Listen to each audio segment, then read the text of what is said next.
हो,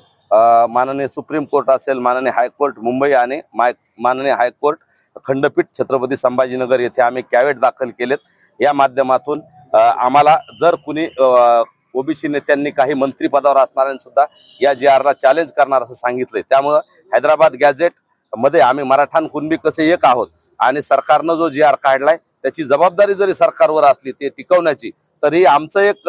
सामाजिक दायित्व म्हणून आणि संघर्ष योद्धा मनोजदादा जरांगे पाटील यांनी गेल्या 2 वर्षात जीवाचं रान करून स्वतःच्या जीवाची बाजी लावून मराठा समाजाला हे मिळवून दिले आणि मराठा समाजाने सुद्धा दादाला तेवढ्याच ताकदीनं पाठिंबा दिलाय। म्हणून आम्ही एक काळजी म्हणून की जर कुणी आम्हाला जसं मुंबईच्या आंदोलनाच्या परवानगीच्या बाबतीत अचानक कोर्टात काही घडामोडी घडल्यानंतर आम्हाला थोडी अडचण निर्माण झाली होती, त्या पार्श्वभूमीवर आम्ही आता सगळं काळजीपूर्वक हे सगळं प्रकरण हाताळण्यासाठी आणि जर कुणी कोर्टात गेलं तर त्याला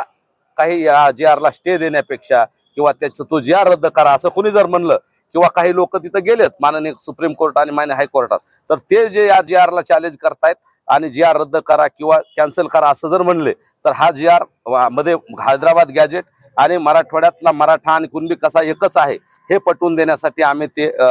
कॅवेट दाखल केलंय। या माध्यमातून आम्ही माननीय कोर्टांना सांगू की मनोजदादा आणि अखंड मराठा समाजाने जो लढा दिला आणि त्या न्यायानं सरकारनं एक सकारात्मक होऊन जे कोर्टाच्या नियमात बसतंय, जे आमच्या हक्काच्या नोंदी आहेत, जे आमचं